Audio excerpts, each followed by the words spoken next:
Welcome back friends, ये हमारी video number 6 class 9th information technology यानी कि आईटी के लिए। और हम डिस्कस कर रहे थे unit number 1 introduction to IT and IT's industry को। और इस यूनिट की प्रीवियस वीडियोस में हमने समझा था आईटी इंडस्ट्री क्या है, इसके अलग अलग एप्लीकेशंस हमने समझे थे। तो इस वीडियो के अंदर भी हमारा यहाँ पे लास्ट टॉपिक है आईटी इन एजुकेशन, यानी कि एजुकेशन फील्ड या सेक्टर के अंदर इंफॉर्मेशन टेक्नोलॉजी आईटी का क्या रोल है। और ये हमारी लास्ट वीडियो भी है, यानी कि आखिरी टॉपिक है इस यूनिट का हमारा। तो यहाँ पे हम पहले इस टॉपिक को समझेंगे, इसके जो नोट्स हैं वो आपको डिस्क्रिप्शन बॉक्स में मिलेंगे। एंड फाइनली हम यहाँ पे डिस्कस करेंगे ओवरऑल जो कंप्लीट यूनिट है इसके बारे में भी। तो स्टार्ट करते हैं। सबसे पहले जो हमारा फाइनल यहाँ पे टॉपिक है आईटी एप्लीकेशंस के अंदर आईटी या आईसीटी इन एजुकेशन। अब देखिए, आईटी तो हमने पढ़ा इंफॉर्मेशन टेक्नोलॉजी, यहाँ पे आईसीटी भी काफ़ी बार ये टर्म यूज होता है और इसका फुल फॉर्म है इंफॉर्मेशन एंड कम्युनिकेशन टेक्नोलॉजी। अब देखिए, दोनों में कोई अंतर नहीं है, बस यहाँ पे जो आईसीटी है इसको हम बोल देते हैं कि जब हम कम्युनिकेशन को भी साथ में जोड़ देते हैं, और ये मेनली आपका एजुकेशनल फील्ड में या एकेडमिक जब हम बात करते हैं तो हम आईटी की जगह इसी को हम आईसीटी कह देते हैं, यानी कि इंफॉर्मेशन एंड कम्युनिकेशन टेक्नोलॉजी कह देते हैं। तो सिंपल सा है, information technology offers countless benefit for education industry. काफ़ी ज़्यादा काउंटलेस बेनिफिट्स हमको यहाँ पे मिलते हैं आईटी की मदद से। अलग अलग एप्लीकेशंस हैं, अलग अलग सॉफ्टवेयर्स हैं, ऑनलाइन हम पढ़ सकते हैं या ई लर्निंग जिसको हम कहते हैं। तो आईटी जो है ये काफ़ी ज़्यादा यहाँ पे बेनिफिशियल है, काफ़ी ज़्यादा कंट्रीब्यूट करता है हमको एजुकेशन फील्ड के अंदर। नेक्स्ट, काफ़ी बार आईसीटी का फुल फॉर्म भी पूछा जाता है, तो इसका फुल फॉर्म है ICT refers to information and communication technology, क्योंकि काफ़ी बार जो है आपसे फुल फॉर्म भी पूछे जाएंगे एग्जाम्स के अंदर। नेक्स्ट, यहाँ पे बेसिक से पॉइंट है, computers and information technology are extensively used in education for learning and teaching. यानी कि आईटी को न केवल हम लर्निंग में, बजाय इसके हम टीचिंग में भी इस्तेमाल करते हैं। जिस तरीके से अभी आप ये वीडियो देख रहे हैं ऑनलाइन, तो ये आईटी का ही कमाल है कि ऑनलाइन इंटरनेट की मदद से एंड टेक्नोलॉजी की मदद से आप इस वीडियो को देख पा रहे हैं। ऑनलाइन आपके पास काफ़ी सारे एप्लीकेशंस भी होते हैं, उनके थ्रू भी आप यहाँ पे ई लर्निंग या ऑनलाइन लर्निंग कर सकते हैं। तो नेक्स्ट है यहाँ पे ई लर्निंग। काफ़ी बार व्हाट इज़ ई लर्निंग या डिजिटल लर्निंग, इस तरीके से भी क्वेश्चन आता है। तो सिंपल सा है, it refers to an online और डिजिटल मोड ऑफ लर्निंग। ये ऑनलाइन या डिजिटल मोड है लर्निंग का, किसके through high speed internet and information technology. यानी कि किसी एप्लीकेशन की, किसी डिवाइस की मदद से, एंड उसमें अगर हाई स्पीड इंटरनेट हो तो आप ई लर्निंग कर सकते हैं, यानी कि आप डिजिटल लर्निंग कर सकते हैं, या इंटरनेट लर्निंग भी इसको कहा जाता है। अब इससे रिलेटेड कुछ फुल फॉर्म्स भी पूछे जाते हैं काफ़ी बार, जैसे सीबीटी है कंप्यूटर बेस्ड ट्रेनिंग, उसको हम बोल सकते हैं, या आईबीटी है इंटरनेट बेस्ड ट्रेनिंग है, यानी कि इंटरनेट की मदद से पढ़ना, या कंप्यूटर या किसी भी कंप्यूटिंग डिवाइसेस, भले आपका स्मार्टफोन हो या लैपटॉप हो, डेस्कटॉप हो, इनकी मदद से अगर आप लर्न करते हैं। नेक्स्ट, यहाँ पे कुछ एडवांटेजेस हैं। एडवांटेज क्या है आईटी के या ई एजुकेशन के, ई लर्निंग के? तो सबसे पहले तो फ्लेक्सिबिलिटी ऑफ लर्निंग टाइम, यानी कि यहाँ पे टाइम बाउंड नहीं है, आप किसी भी समय पढ़ सकते हैं, यानी कि एजुकेशन एनी टाइम एनीवेयर, इसको हम इस तरीके से बोल सकते हैं।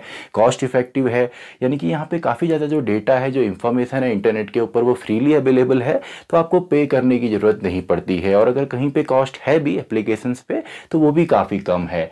नेक्स्ट है क्विक एंड ईजी अपडेट, यानी कि अगर आप ऑनलाइन पढ़ेंगे तो आपका जो वहाँ पे अपडेशन का काम है जो वो काफ़ी जल्दी होता है, यानी कि आपको जो नॉलेज है उसके लिए वेट नहीं करना पड़ता इन्फॉर्मेशन के लिए। आप जो वहाँ पे तुरंत ही, अगर आप पढ़ा रहे हैं तो अपडेट कर सकते हैं, और आप पढ़ भी रहे हैं तो आप अप टू डेट वहाँ पे हो सकते हैं। नेक्स्ट है पर्सनलाइज्ड लर्निंग। इसका मतलब क्या हुआ? पर्सनलाइज्ड लर्निंग का मतलब है कि आप अपने पेस के हिसाब से अपने कोर्सेज को ऑनलाइन सेलेक्ट कर सकते हैं, यानी कि कोई बर्डन नहीं है, कोई वहाँ पे कोर्स का आपको बर्डन नहीं है, आप जो चाहे यहाँ पे पढ़ सकते हैं। और यहाँ पे इसके अलावा और भी एडवांटेज हो सकते हैं कि यहाँ पे जियोग्राफिकल लोकेशन पे आपने अवेलेबल नहीं होना, आपके पास मल्टीपल चॉइसेस होती हैं, आपके पास लैंग्वेज चॉइसेस होती हैं, आप किसी भी लैंग्वेज में किसी भी टॉपिक को समझ सकते हैं। तो ये कुछ एडवांटेजेस हैं, इसके अलावा और भी आप अपने एडवांटेजेस यहाँ पे लिख सकते हैं। अब इसके कुछ डिसएडवांटेज भी हैं, जैसे सबसे पहले नो रूटीन, यानी कि ऑनलाइन जब आप पढ़ते हैं तो एक तो कोई रूटीन नहीं होता, क्योंकि इसका एक एडवांटेज ही है फ्लेक्सिबिलिटी ऑफ लर्निंग टाइम। और अगर लर्निंग टाइम में फ्लेक्सिबिलिटी होगी तो काफ़ी बार यहाँ पे रूटीन नहीं बन पाता। नेक्स्ट है आपका instructors are not physically available. अब देखिए, काफ़ी सारे ऐसे लर्निंग भी होती है, जैसे फिजिकल एक्टिविटी जो होती हैं, तो उसमें इंस्ट्रक्टर का साथ में होना, ट्रेनर का साथ में होना इंपॉर्टेंट है। तो ये इसका ड्रॉबैक है, ये इसका डिसएडवांटेज है। ऑल्दो हमारे पास वीडियोज़ होती हैं, एक्सपेरिमेंट्स पे वीडियोज़ होती हैं, लेकिन फिजिकली जो चीज़ आप कर सकते हैं वो ऑनलाइन नहीं हो सकता।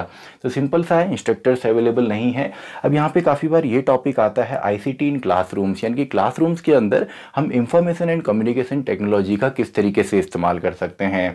तो ई लर्निंग क्लासरूम्स इसमें होते हैं, जिसमें आपने देखा होगा स्मार्ट बोर्ड्स हैं या स्मार्ट क्लासेस हैं, स्मार्ट बोर्ड प्रेजेंटेशंस इसमें होती हैं, वीडियोस होते हैं एक्सपेरिमेंट्स के ऊपर, एजुकेशनल गेम्स आप खेल सकते हैं किसी भी मशीन के ऊपर या कंप्यूटर या एप्लीकेशंस के थ्रू, एनिमेशन का हम लोग इस्तेमाल करते हैं और मल्टीमीडिया का इस्तेमाल करते हैं।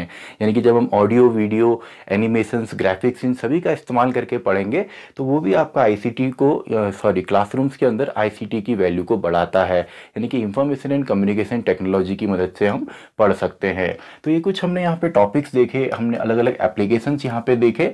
तो इसी के साथ हमारी ये जो यूनिट है ये भी कंप्लीट होती है। अब टोटल इसमें 6 वीडियोज़ हैं, अभी तक 5 वीडियोज़ ऑलरेडी आ चुके हैं।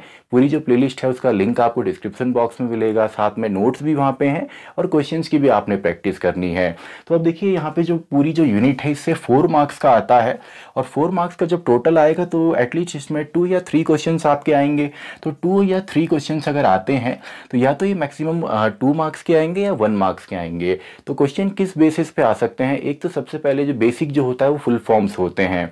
तो फुल फॉर्म्स आपसे पूछे जा सकते हैं, जितने भी इस यूनिट के अंदर फुल फॉर्म्स हैं वो आपने याद रखने हैं। जैसे आपका इसमें बीपीओ आपने पढ़ा होगा, बिजनेस प्रोसेस आउटसोर्सिंग, या बीपीएम आपने पढ़ा है, बिजनेस प्रोसेस मैनेजमेंट है, या आईएसपी आपने देखा था, इंडियन सर्विस प्रोवाइडर्स हैं, या आईसीटी अभी हमने देखा, इंफॉर्मेशन एंड कम्युनिकेशन टेक्नोलॉजी, या इसके अलावा सीबीटी है, कंप्यूटर बेस्ड ट्रेनिंग है, या आईबीटी है, इंटरनेट बेस्ड ट्रेनिंग है। तो जितने भी फुल फॉर्म्स हैं ये काफ़ी बार एक्सपेंड करने को या फुल फॉर्म लिखने को डायरेक्टली पूछा जाता है, तो ये आपने पढ़ने हैं। इसके अलावा जो भी एडवांटेज हैं, फॉर एग्जांपल ये पूछा जा सकता है कि आपका ई लर्निंग के क्या एडवांटेज हैं या आपके बीपीओ इंडस्ट्री के क्या एडवांटेज हैं। तो एडवांटेज आपने देखने हैं कि उनको पढ़ने के बाद, समझने के बाद एडवांटेजेस क्या हैं।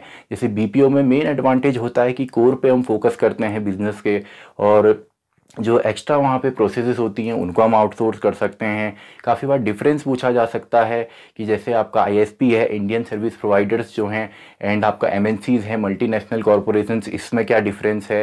या शॉर्ट नोट वगैरह लिखने को आ सकता है कि आपने शॉर्ट नोट लिखने हैं आईटी एप्लीकेशंस के ऊपर या आईटी इंडस्ट्री के ऊपर। तो इस तरीके के बेसिक क्वेश्चन बनते हैं, क्योंकि क्वेश्चन जो आएंगे या तो 1 मार्क्स का आएगा या 2 मार्क्स का आएगा। तो बेसिक ही क्वेश्चन आने वाले हैं, इनकी आपने यहाँ पे प्रिपरेशन करनी है। तो इसी के साथ हमारी ये वीडियो भी खत्म होती है और ये यूनिट भी खत्म होती है। तो टोटल इस यूनिट के अंदर हमारे 6 यहाँ पे वीडियोस हैं, इनको आपने देखना है। तो मैं मिलता हूँ आपसे अगली वीडियो में, वीडियो नंबर 7, जहाँ पे हम स्टार्ट करेंगे यूनिट नंबर 2 को, और जहाँ पे हम देखने वाले हैं keyboarding skills and data entry को, यूनिट नंबर 2 वीडियो नंबर 7।